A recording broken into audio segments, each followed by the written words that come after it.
Devastating sound? Yes, perfect. Devastating impacts of climate change seen from floods in Pakistan through droughts in Somalia, femicides of cis and trans women, skyrocketing food, energy, and fuel prices, raising inequality, acute food insecurity soared from 135 million people in 2019 to 345 million. Attacks on LGBTQ people and women's rights. Mental health issues are increasingly worsening, especially for young people. The topsoil, the most fertile part or layer of our soil, which we need to create food, is eroding at an alarming rate. And we have a lack of affordable and decent housing. These are some of the current crises that we face today, either locally or globally.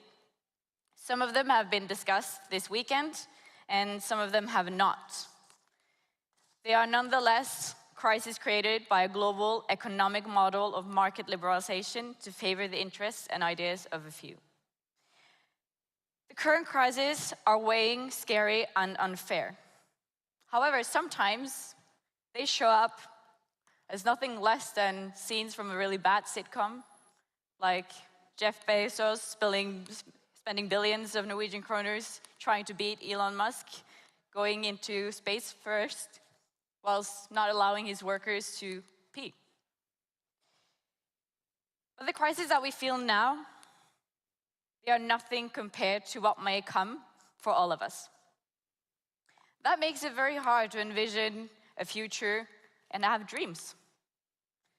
How do you make plans for yourself and for others when the world is unstable and seemingly only going in the wrong direction? We are hundreds of people here this weekend, and with hundreds of people, we can write a different ending. Therefore, we have invited some of the people who have already spoken at the conference to draw together the movements that they represent to overcome the various crises that we are facing today. Together, we will hopefully map out some strategies for a better world. My name is Hege Skarud. I am currently the political advisor for the Socialist Left Party, but I have been the president of Attack and Spire at some point as well. And I'm a columnist in Klassekampen. I want to thank all of you for being here this weekend and spending a lot of time thinking and giving of yourself.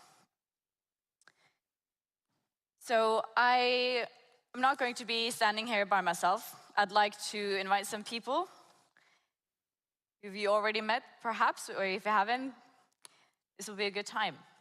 James Midway, he's an economist and director of the Progressive Economy Forum, and he's also the former advisor to the Shadow Chancellor of the Labour Party. So you can just run up here, like a football.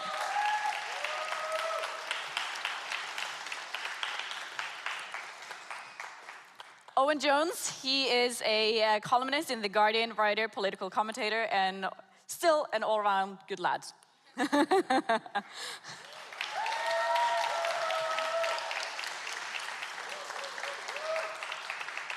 Begard Reza is the Secretary General of Salam, and she's an activist working on the intersection of LGBT and social control.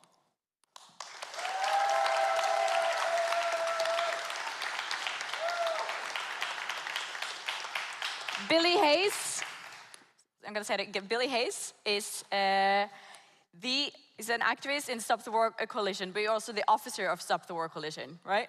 And the former leader of the Communications Workers Union.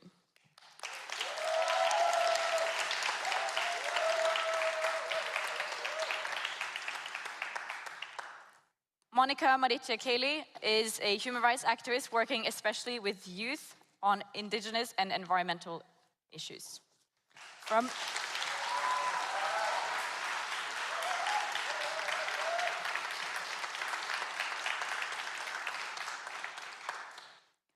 Monica is from Indonesia. Billy, Owen, and James are all British lads that we've had here this weekend. So you all have very different perspectives. Do you have a glass of water? Because we might need it. Yeah. If not, maybe someone will go fetch it. Thank you.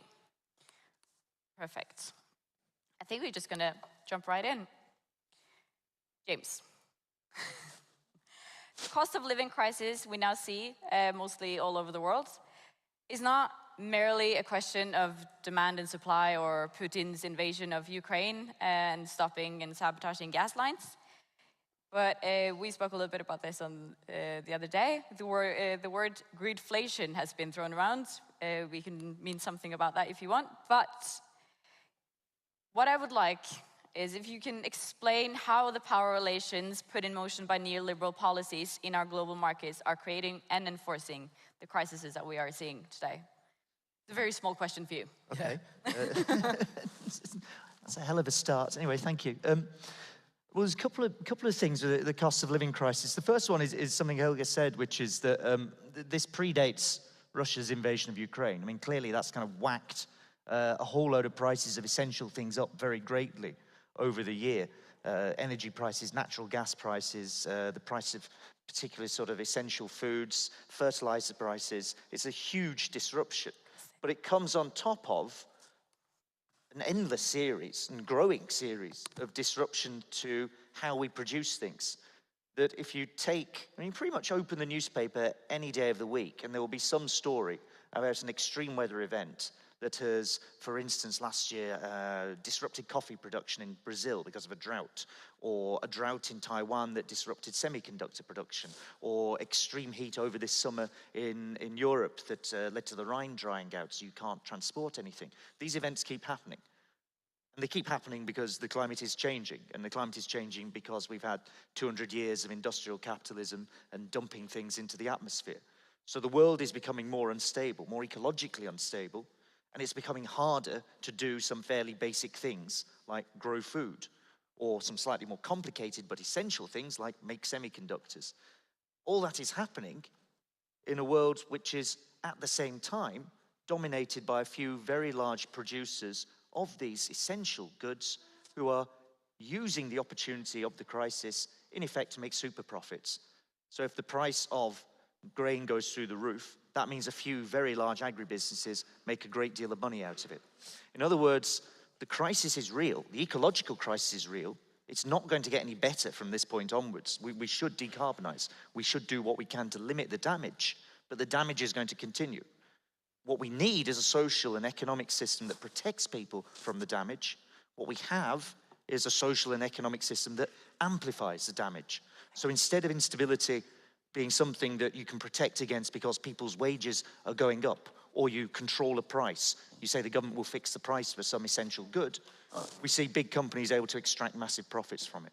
And that, I think, is the fundamental challenge about how do we deal not only with how do we restrain climate change, but how do we deal with its consequences already? What we have at the minute is a disaster for most people. What I want to do right now is just to have you all gather up the reflections of what is it that we're actually up against, and then we'll talk about the strategies after. So Owen, we have straight pride, we have Jordan Peterson, bans on abortion, Bolsonaro, Orban, Erdogan. We see a lot of misogynist and anti-LGBTQ+ polarizing movements all over. I will give you maybe the simplest and most difficult question of all. Why? Interesting. Well, I mean, when people talk about the so-called culture war, they mean elites stirring up backlash against the claims for justice, liberation, and equality by minorities and women, who of course represent a majority. And it's no surprise that in times of acute social and economic crisis, that accelerates, because resentment, anger, and fury grows within a society because of deteriorating and stagnating living standards. And it makes rational sense, I suppose, from an elite perspective, to direct that fury at all the wrong targets rather than hold accountable the elites who are actually responsible. I mean, look, backlash obviously has a long pedigree. I mean, we saw the civil rights movement in the United States in the 1950s and the 1960s, how the rising Republican right whipped up white backlash and used that as the basis for a reactionary Reaganite project, which was about redistributing wealth and power away from the majority in favor of the elite. So, you know, many of those working class white Americans who bought into that on the basis of racism and chauvinism, the consequences for them have been their wages have stagnated now for well over a generation. It turns out racism did not pay their bills after all. But obviously their resentment was redirected away from their bosses. They were made to feel they were on the same side as their white bosses against their fellow black workers, when obviously, even though they did enjoy certain privileges over those, you know, they all had the same struggle for better terms and conditions. So if you look at in the American South, they had these so-called right-to-work laws, which basically prevented trade unions from organizing. And that was made possible because white workers were encouraged to feel that their rational interests were aligned with their racist fellow white elites rather than with their fellow black workers. So the consequences for them were, it was good for the bosses because it allowed them to divide and rule and to exploit workers. So we're seeing that obviously across the world. We saw with the Great Recession from 2008 onwards, the rise of both new left movements. We saw Sanders, we saw Syriza, we saw Podemos, we saw Corbynism, but we also saw the rise of very reactionary movements as well, which have offered very simple explanations to people's stagnating and deteriorating conditions. One thing I would say though as well, is it's so important to look, if we look across the world, you can see how the struggles of minorities and women rise together or they fall together. So if you look in the last few years in Ireland you've had equal marriage, you've had trans rights in terms of the reform of gender identity recognition, and you've seen the law on abortion liberalised. So what happened there is the rights of women, of trans people, and of gay and bisexual people rose together. What's happening in the United States? Roe versus Wade, an attack on the right of women to choose and their reproductive rights. The so-called Don't Say Gay law in Florida, banning discussion of gender identity and sexual orientation in schools. And of course in Texas, banning gender-affirming healthcare with parents locked up as child abusers if they affirm the identity of their children. It's so important, given there are those who call themselves progressives who buy in to this divide and rule, to note that the struggles of women, of trans people and gay and bisexual people will either rise together or they will fall together. And in an age of social and economic crisis, it's so important we maintain that united front, because obviously our real enemy are those at the top, not the people down the road. Yeah. Vegard.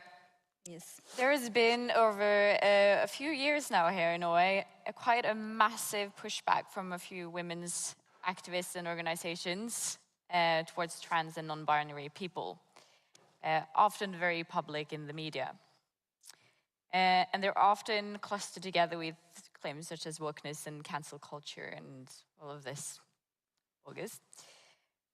What do you see as the main driver of this trend when kind of going a bit further with what Owen said as well, it's especially here in Norway now? I would say like many bad things. It comes from the UK. Sorry. So, the thing is, we do live in a time where it's easy to connect with each other. The fascists are connecting with each other. It's so easy for them. And of course, they give strength to each other's battles. English is my fourth language, so pardon my French. So, I don't know. To be honest, it's just so strange how they are organizing, because they are sitting with fascists, Nazis, radical feminists, extreme right-wing conservative Christians together, organizing against us. And the reason why they are pissed off is that we are actually, how do you say it? När det liksom funkar, alltså när vi når våra mål. Reaching the goals. We are reaching the goals that we have been talking about. out, We are getting our rights. We are and that is like, it's shaking the whole system of it. And they are not used to it. And like, I've been called all kinds of things, like if you're Norwegian, you know, like I'm the minister of woke. Proud, yeah, it is. And that is it. They are pissed off. And that's because we're winning. And like sometimes we need to actually remind ourselves about this. It's not, they are threatened by our strength, and that's why they are organizing. And they are changing, like the systems are always like the same, but they change outfits, they change the verbs. A fascist can look like a hipster today. Like that is how it is. You can and just use like power techniques to win. And it is funny for many people to see like a Jordan Peterson being pissed off and like, I refuse to respect you. It's funny for them. So like, yeah, it's everything you said. Pretty much. It's some kind of hope in there as well, though. It is. But I'm an optimist always. Like I just see like, oh my God, you are so scared of me, and that is like, I enjoy it. So please tell me more how much I scare you. Note to self: don't be scared of a beggar. Dangerous. Billy, so you're from the peace movement. And I kind of experienced that the peace movement isn't really getting a lot of traction at the moment. It's kind of, it's been put on the back benches a bit. A lot of young people are a bit occupied with this whole existential crisis of the climate and the environment. But that doesn't mean that it's not facing a lot of big issues today. What are the biggest issues that the peace movement is actually facing at this moment? I think we are in a bit of a rollback in terms of the whole question of peace. I was on a demonstration, which you said earlier in one session, and spoke at a demonstration with 1.5 million people, there's about, opposed the war in Iraq. Now, we didn't stop the invasion of Iraq, but we did push back the whole question. We actually reflected and shaped the discussion about war and peace. But it's difficult at the moment because when Saddam Hussein, when Iraq was invaded, to be anti the war, it didn't have much traction then. To be anti-war is to be pro-Saddam Hussein. Of course, you know, that wasn't the case. We were calling out the gassing of the Kurds in Kurdistan before the invasion. And now we've got a similar, not the same, but similar, with regards to the war in Ukraine. To be I mean, it seems a bit odd to be talking for peace and to be attacked, and to call for ceasefire and negotiations to sort these problems out with that particular war. You get attacked in the media, so it's a bit of a rollback, actually, particularly within the trade union movement. It's a bit of a rollback, but it was never thus. And my approach to these things, you know, it's important that we understand what's going on in the whole question. But I always approach it like this: do you want to be a patient, or do you want to be a doctor? Right? You know, we can analyze all these things that are happening to us, but we in the wider left movement have to provide some sort of a solution. Somebody said this morning about coalition and clarity. God, that's such a big discussion within all the organizations, and clarity can be read sometimes is my solution is the only solution. So what we witnessed in the Stop the War Coalition in 2002 going forward was a coalition of women, LGBT, Muslims, trade unionists, and the wider population. So it helped show. So at the moment, we're in a bit of a bad patch. You know, now apparently you can't read Dostoevsky in the UK or anything associated with anything to do with Russia. You know, and that I was saying this morning, it must have been a little bit like that I read years ago of the attacks on German shops during the First World War in Liverpool, big books about that. So I think what we need as a movement, yes, to analyse, but start to provide solutions to pull us all together. Because we're bigger than them. That's the thing. We are bigger than them, you know, in terms of a movement. We're just a bit, and that's what they want to do. We've got to talk about woke. We've got a whole channel in the UK called GB News. It's just devoted to woke. And to be honest, at my age, I'm not quite sure what woke is. It's very, I have to have my children explain it to me in terms of what's going on. But as Owen said, this is just something to say, it's not the super rich. It's not the super rich. I found this one stat the other day from a Labour MP. 2,000 people, the top 2,000 rich people in the UK have had that wealth for 900 years. That's what we're up against. Monica. Yes. At the heart of neoliberalism lies expansion. And that means expansion of markets, expansion of the varieties of goods, expansion of childhood dreams of the rich. And this expansion is really devouring the environment and the livelihoods of those living closely with it. And as we know, of course, everyone else as well, but can we look at those two elements and from your work in Indonesia, what is your experience on this expansion? Who's doing the expansion? How is it portrayed? How are you fighting back? Okay, so maybe some of you already heard what I already presenting in the other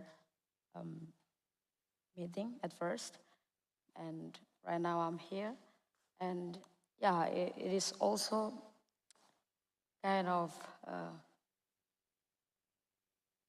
what is that? Stella, can you help me, please? Sorry.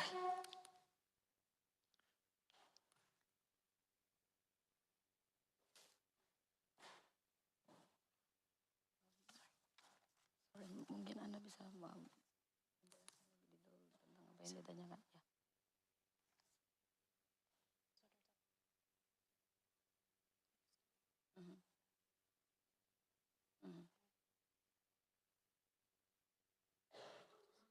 Okay, so what I have been doing in my experience was me as the indigenous people of Aru Islands, we were fighting against the Menara Group. Menara Group is one of the company that wants to build a company, sugar company in Aru Islands, and it's gonna take they want to take our lands. It's about 500 hectares, which is really big, and yeah, we were fighting against them, and then we won at that moment in 2013. But then they back again to Aru Islands with they build a corporate with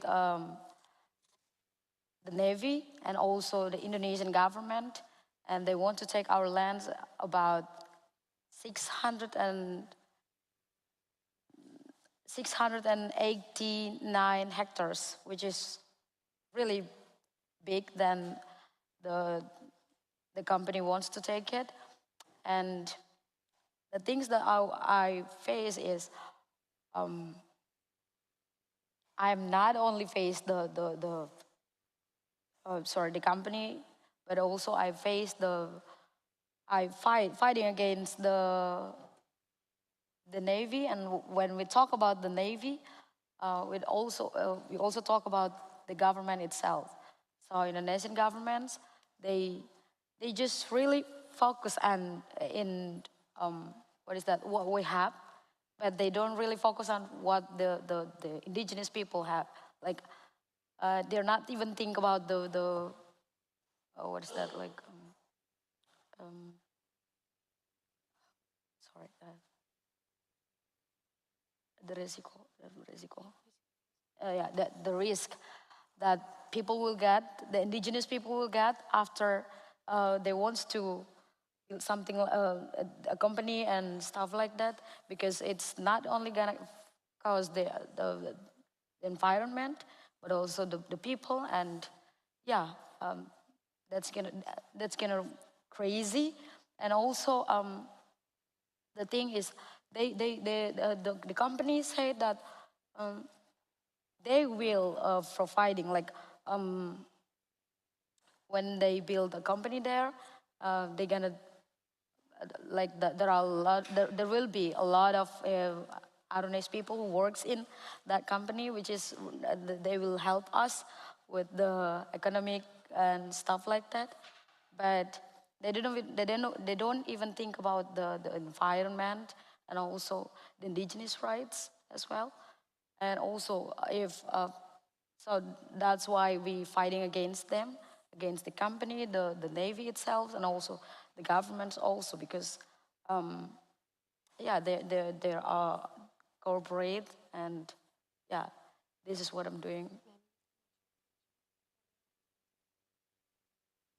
Oh yeah, I'm talking based on the experience, because and I know why I said that they build a corporation, because we have the proof of when Menara Group was there, and then we're fighting against them. We as the indigenous people fighting against them, and then we won, because they cannot build the sugar company out there, and they build a corporate with the navy and also the government of our local government, and we have the picture of it.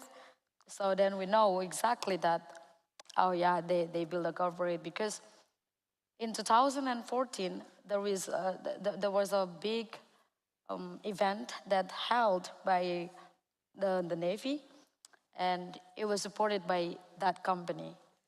The company name's Menara Group. So yeah, that was the big one that we face in Aro Islands. We'll talk more about the win later as well. This is very interesting. We see what I get from what everyone's talking about here. There's a fight against the elites and the ideas of the elites and the interests of the elites, shockingly enough, that we're actually up against from all of our movements, basically. And it's a big struggle.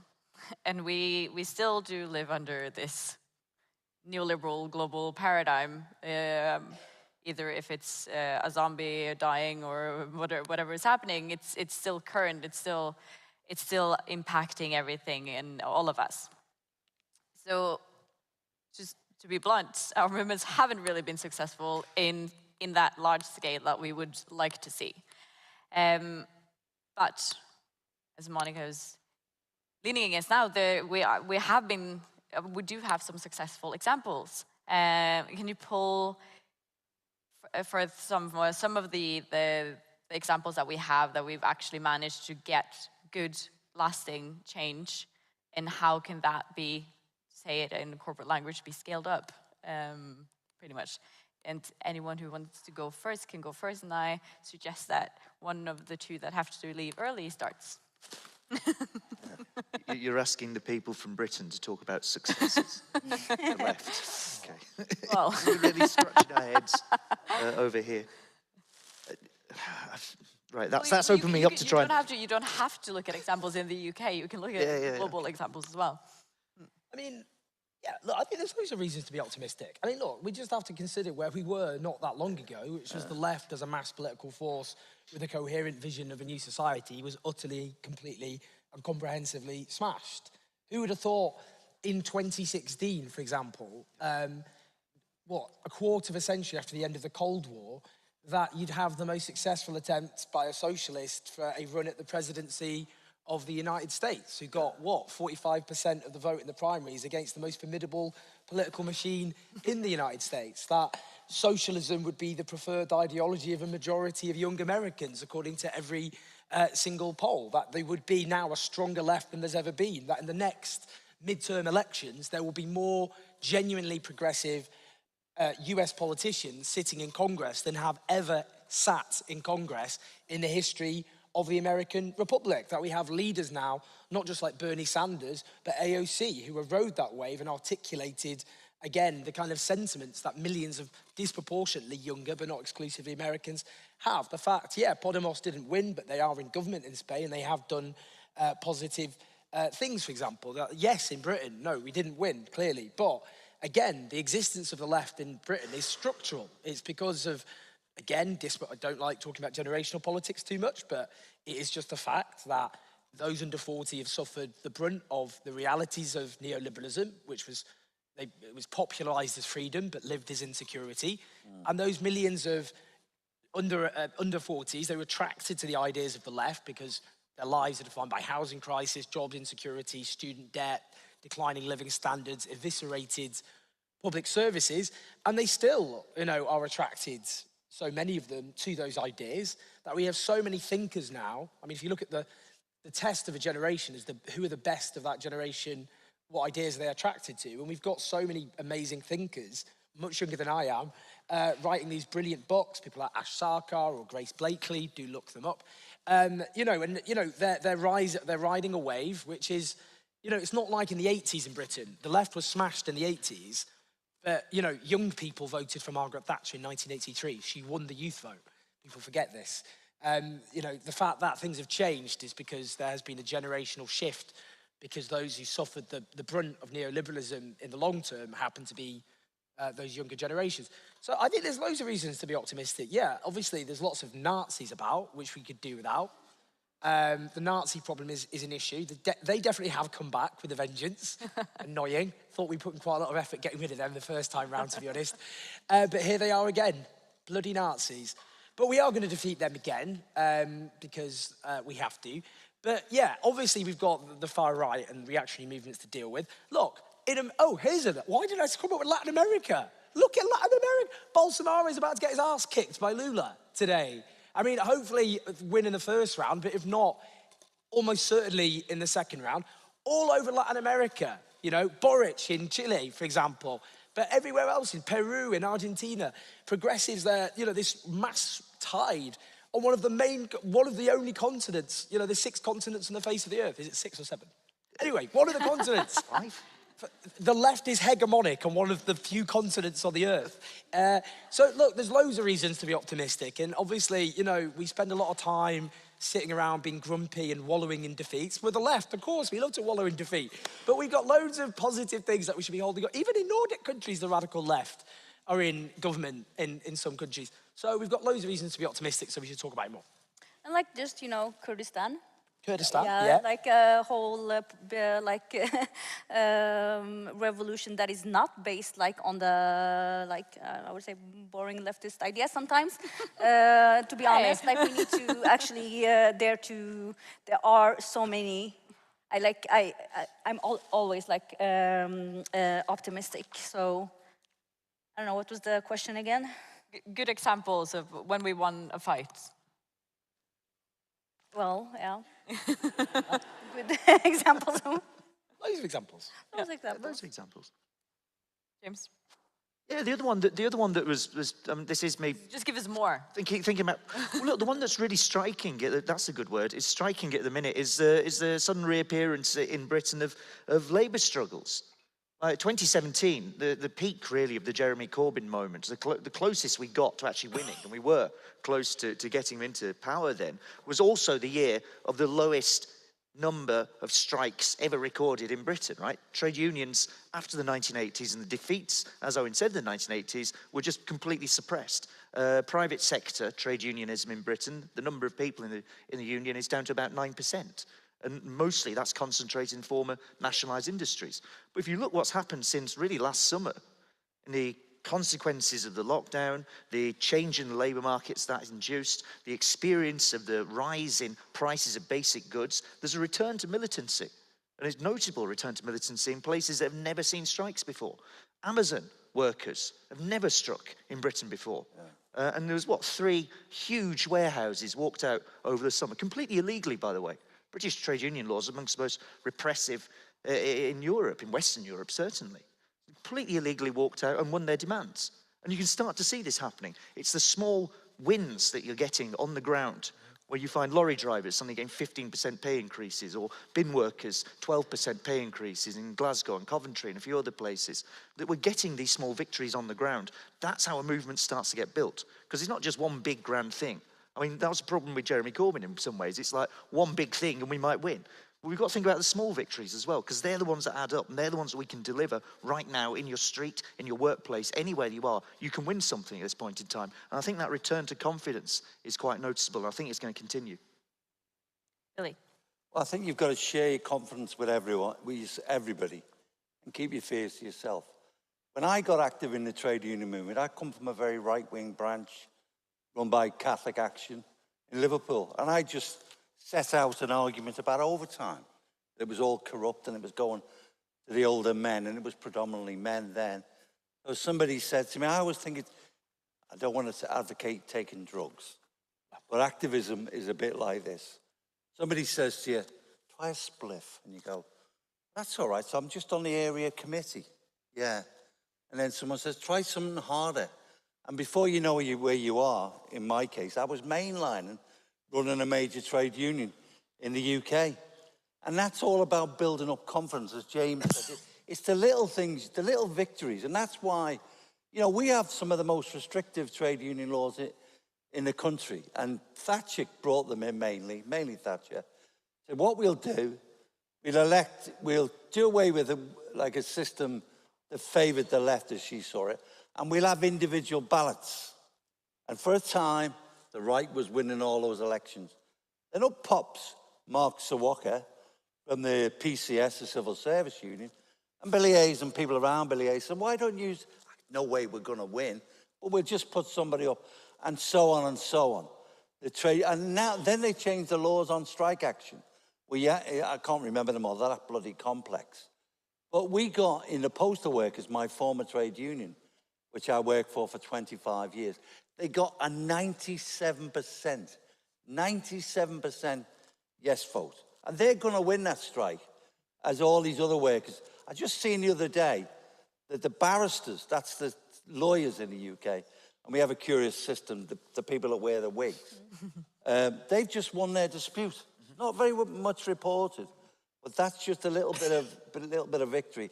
And eventually, and there's lots of, as James said, lots of little disputes, or not so little, disputes around the country where drivers and various people are winning.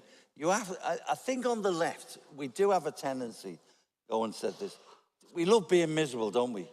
Yeah. No, we love, being beaten, of course. We're the left. And then, and this is the kind of happened a bit under Jeremy to some degree, once we get the levers of control, it's like, oh, what do we do now? You know, what do we do now? And that's kind of a general problem for the left. But, you know, there's lots of victories. South America is an obvious example. And there's a kind of victory this week. Liz Truss, right? Sorry, keep laughing. It's just, I don't know how many people, just like week gone, she's so successful as a government, to save the pension funds that the Bank of England has had to give the market or whatever it is, buy bonds. 65 billion. And the Tories are on 21%. Supposedly the most successful political organisation in the world are on 21%. And Labour, and I keep thinking I'm going to wake up in a minute, are on a 33% lead. Now, of course, the current Labour Party is not everything we would want, but that will build confidence of everybody in the struggle. And yes, you know, we tend to do it. We give you capitalism, and then we give you neoliberalism. But one day, one day, in not so distant future, maybe we'll give you socialism. So let's keep going. Let's be inspired. And let's encourage each other and, stop being so bloody miserable with each other. Thank you. I think it's quite telling how we love defeat, because sometimes you see, I feel like that's is a part of the whole why trans rights are being pushed back as well by some, because we as women's rights the movement, we've been pushing for this for such a long. We're the underdog now. You're not making space for another underdog, because you'd like to be the defeated one as well, because it's a part of your identity. Who are you if you're not in a fight? Oppression Olympics, and that is a bit of a problem. And but like, to be honest, I've been an activist for a while now. I see these small groups blooming and like having study circles that are like helping each other, understanding the society, and like I'm looking forward. I'm already seeing it. Like the young ones, like want to slap me and like, oh, you're not woke enough. That you're like, you understand. I'm looking forward to that, and that is just that's the beauty. But so there are many beautiful things that has happened. We see much more representation all over, like regardless of where. It could be in parties, in unions, in organizations, and like, of course, like at least we have that kind of conversations. Because it has like the headache of sometimes when it comes to leftist men is like the like you need to step up and don't use power techniques on people. Like we should talk about class. Stop with that anti-racist shit. You are being like individual, blah blah blah. Like no, just listen. And like because I've seen that and I corrected many men. You understand what she was saying when she was talking about anti-racism. You do not have to teach her, but it's a class thing. We need to talk about class. No, fuck you, you know. And so we need like this camaraderie. Like honestly, all of us. I'm like getting older and like and I need to show like I love the kids so much. They're always the best. And like we need to dare to take a step back, and that's when we will see the growth and the beauty of like our struggles. So it's not, it's not a bad thing to say step down and be silent. It's a good thing. Like, why is that miserable? Why are that being considered something bad? No, like more voices. Come on, you. We all can talk. Like sometimes the whole idea we are miserable, no, there are so much power and strength and positivity behind that so-called miserable or poor us, because it's not. We talk a lot about the difference between freedom of expression and the right to express here, and I think that's very telling as well. You guys have to, I think you have to leave now? Yes. Yeah. Bye, England. See you. Hello, the fourth. Oh, wait. Go. Trailing. 2/3. Great. Okay, just before you go. A mug. Yeah, great. You're here. Thank you so much. Thank you so much, brother. That's all perfect.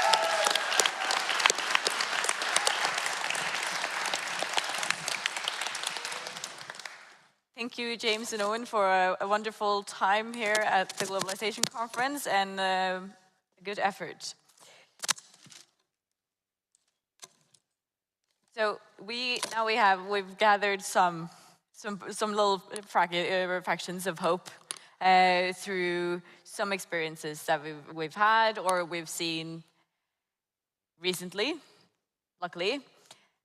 How do we make all of them into one big movement? How do we manage to take all of these, both small and big victories, to make the big change? And make sure that it's not just quantity, it's actually quality that we're getting at the other end. what we saw in Sri Lanka this year was movements that were usually quite divided in ethnic groups and religious and socioeconomic groups that actually came together to protest together as well. How do we manage to overcome some of those barriers that have been inflicted on us by the elites or some interest, and actually move towards both the utopian common goal, but against the common enemy as well, really. Just following on that theme and speaking as a bloke or a man, I think listening is part of it, or the ability to say, I was wrong about that. I've changed. And when we used a professor once, when we were creating our newer union some years ago now, and he come to us and he said, I'm an academic.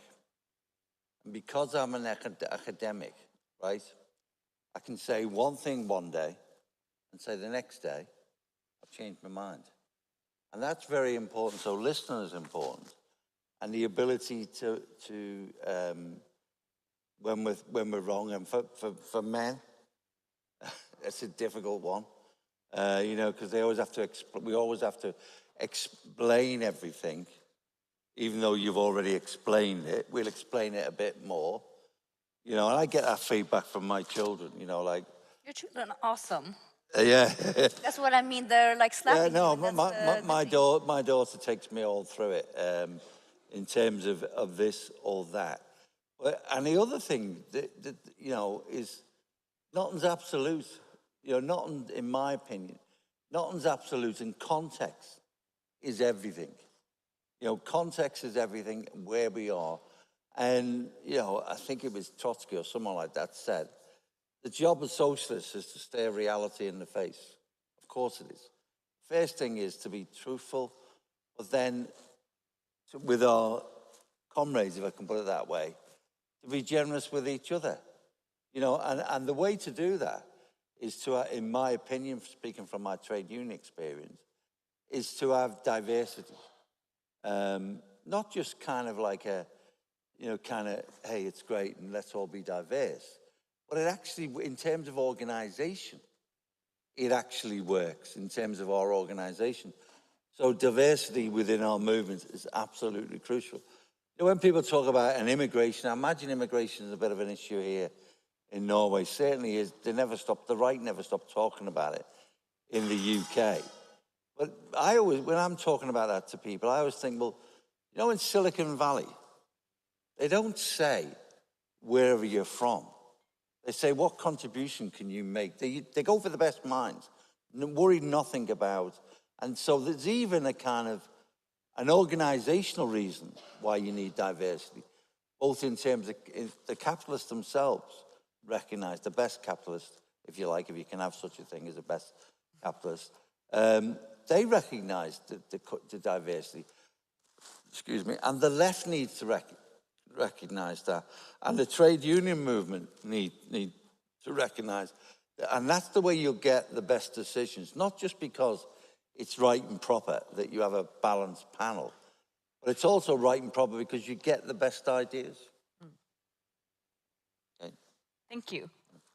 This is also an open question for the rest of us.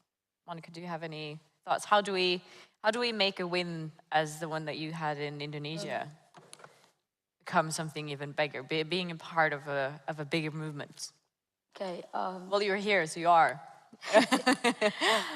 Well, as the Arones, I have to say that we're lucky because at first, when we were facing the company, I was not really into it because at that moment I was in Yogyakarta city, which is really far from my city.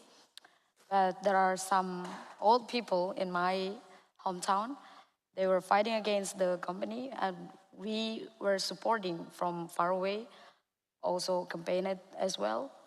But then I have to say that we're thankful for the old people of the Arones that they brought some famous people to help them to campaign it as well. and to reach the national levels. So then the president can see what is going on in Aru Islands, because to be honest, if they cannot reach the national level, and then the government of Indonesia will literally like, they think that there is nothing happened in Aru Islands, but the fact is there was a big problem in Aru Islands, and yeah, there was a woman. She is also a teacher. She was fighting against the company, and she was brought one of the best musicians from Maluku. His name is Glenn Fredly, and yeah, unfortunately he was died because of COVID-19. And also the woman who fight for Save Aru movements also, she also passed away because of the COVID-19, which is really crazy, because at the same time they were, yeah, we lose them in the same year. And when I was in Aru, and in 2021, we faced the same case, but with another people. And yeah, we also used the same, what is that, concept, because we are not bring the musician as well, but we brought a person who is really famous in the young generation, especially in Maluku and also the east part of Indonesia. And people know him so well, and then we try to campaign it through the social media, and I also have the community who we fight for the indigenous land and indigenous rights as well. And yeah, we're still in process, and we are in the national level, but still with the same work we do.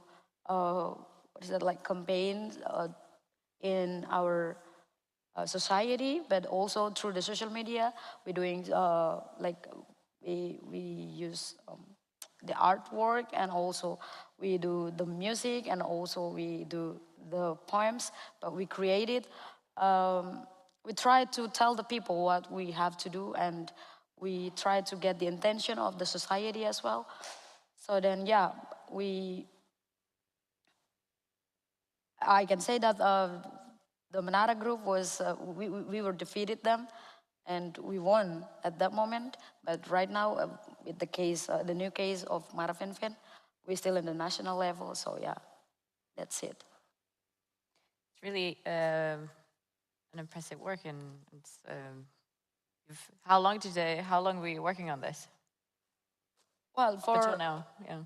For the Maravinvin case, like right now, actually the Navy was in 2000 and, they were there in 1990.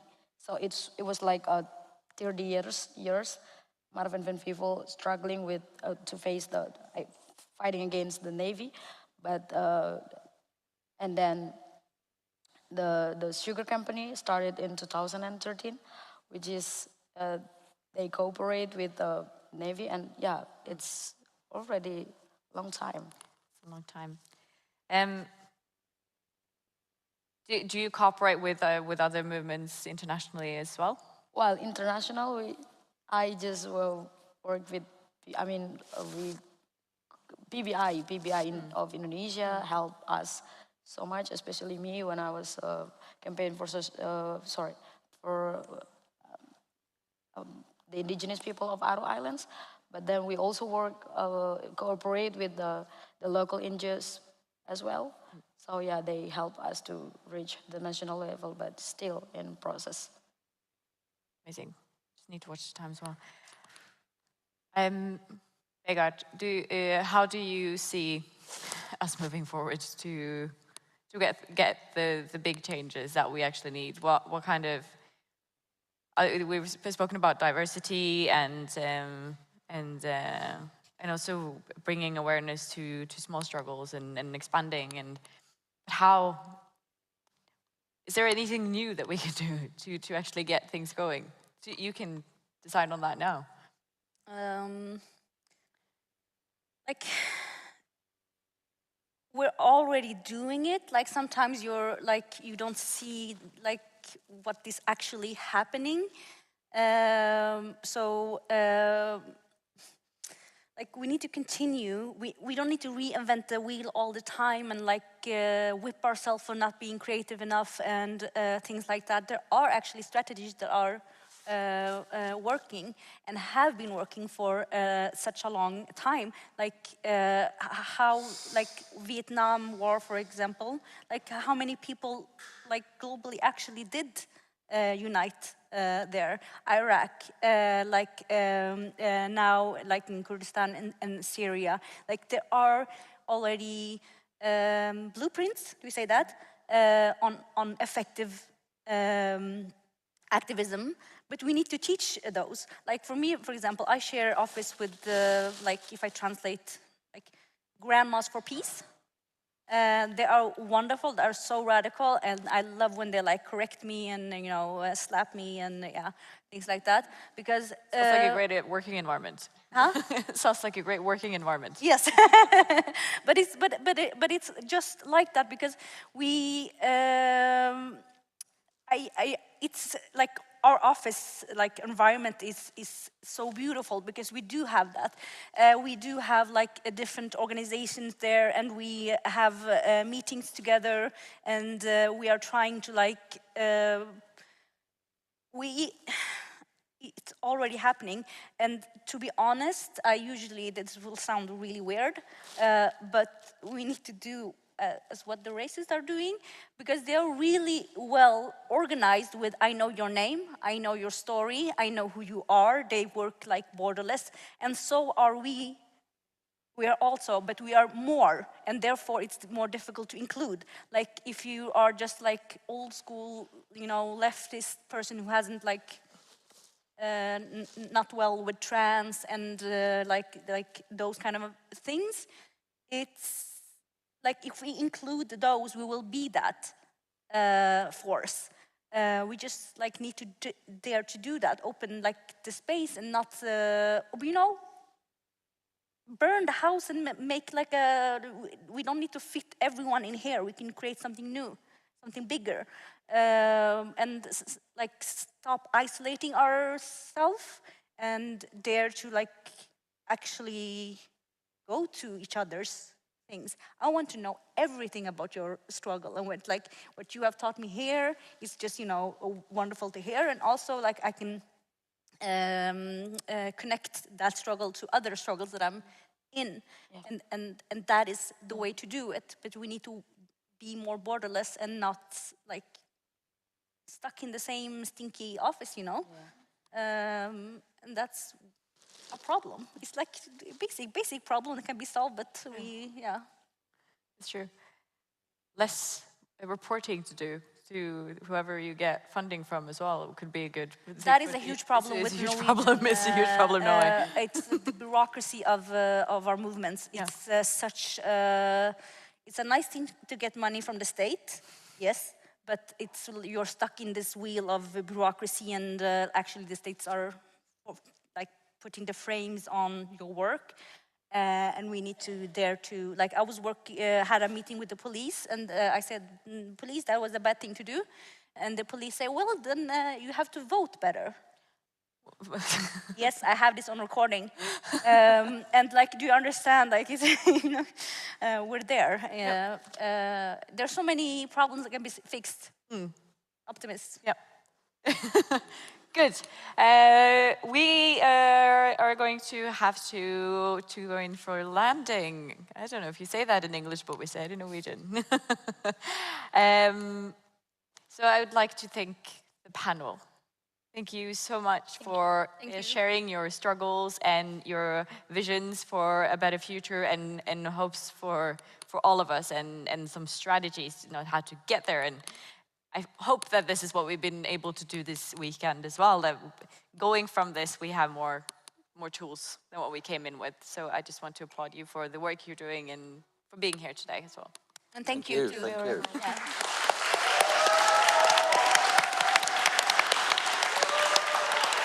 I want you can go and get a bag. All right. Well done, friends. Yeah, thank you. Thank you. Good job. Thank you, Stella, for helping me. Thank you. Whilst you are getting the bags, I will All right. say a few things. This is the best part of panels. Thank you. Right, thank you. I think I'm going to switch to Norwegian now, if that's okay. Billy, your mic is falling off. Okay. Thanks a lot. It's a famous thing. Thank you very much. Thank you so much, Billy. Takk, takk.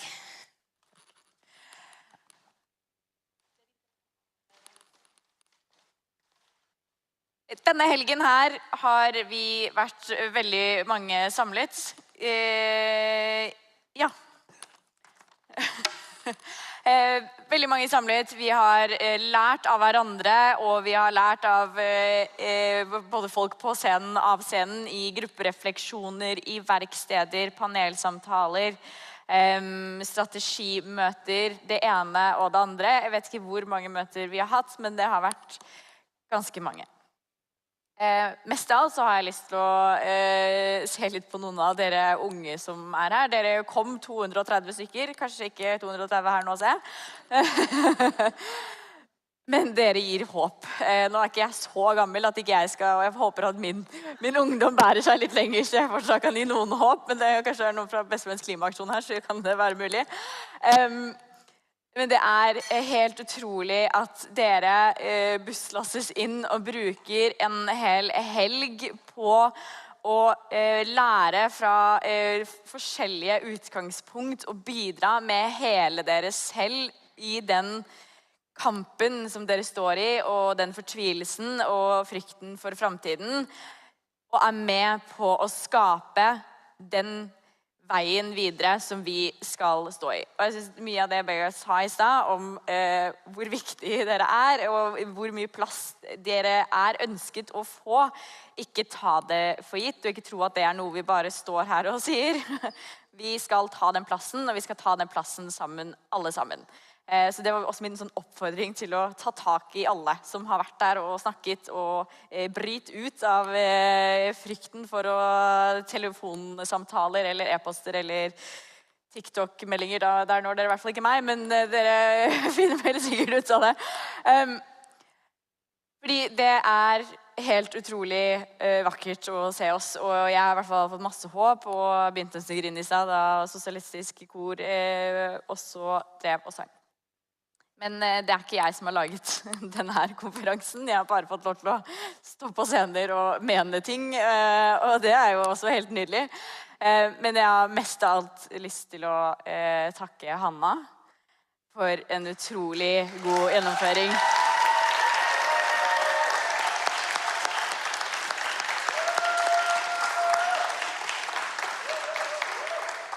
Du skal få den, men du har en der så fint.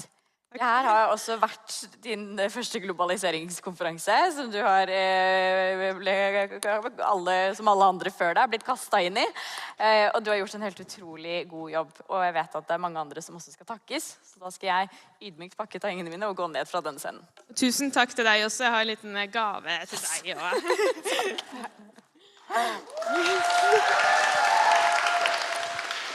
Ja. Da skal jeg egentlig fortsette med takkinga, og først tusen takk for, nå har jo panelistene gått ned, men takk for et veldig bra avslutningsmøte, og takk til Hege som har loset oss gjennom det.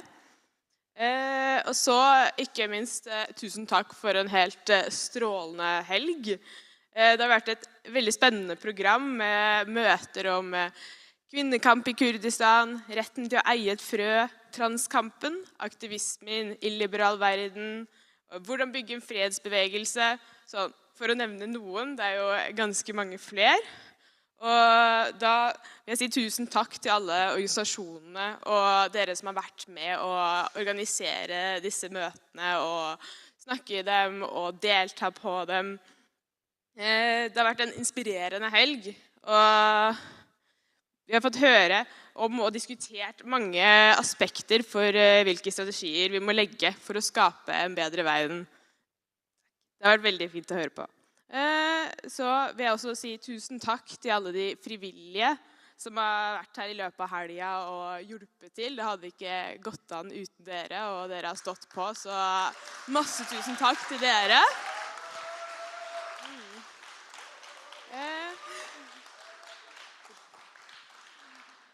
Og så en ekstra stor takk til styret som har planlagt og koordinert og jobbet med å organisere og lage denne konferansen nå i et helt år, og sørget for at globaliseringskonferansen 2022 har blitt så bra som det har blitt.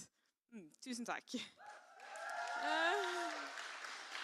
Vi avslutter dagen med et fakkeltog mot krig og imperialisme, som vil begynne nå rett etter dette møtet ved utgangen til Doga der borte, og gå opp til Paulus kirke.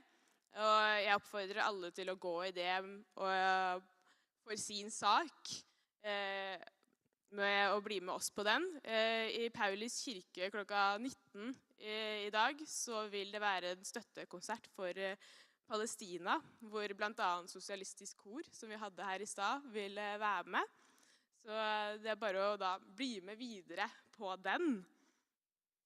Men først så vil Kamaran fortelle, eller ha oss med i en kampanje og fortelle den, så please you can come here and introduce the campaign yourself.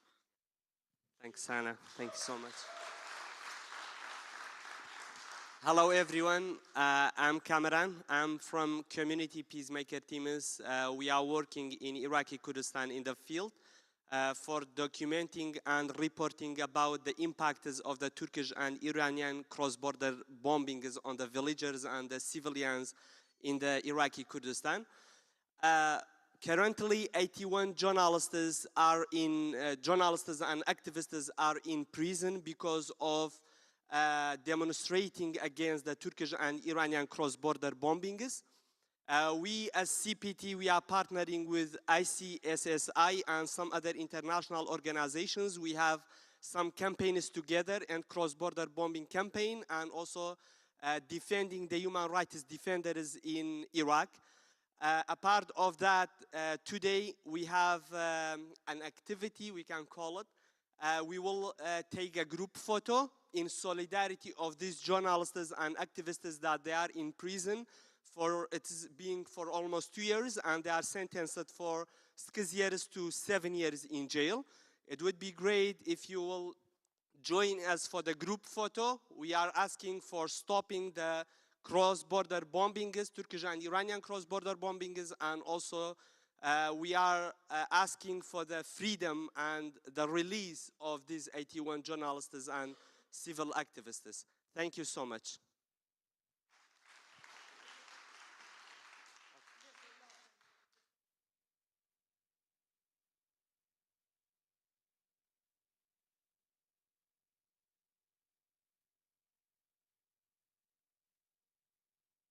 Kurdish. We are Kurdish.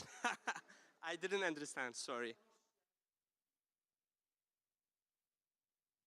Kjære dere, det er så viktig dere deltar på et demonstrasjon som Amnesty arrangerer klokka 6 ved Stortinget, som støtter i kurdere og iranske revolusjon i kampen mot urettferdighet.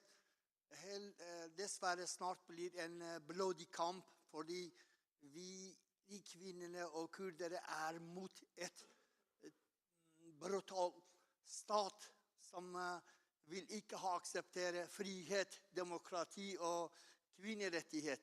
Det er så viktig at dere solidariserer med dem og deltar på den demonstrasjonen som arrangerer klokka 6. Beklager så mye. Vær så god. Takk. Da er det photo. Yeah, over there. Yes. Yes, and then fakkeltog, as we say in English.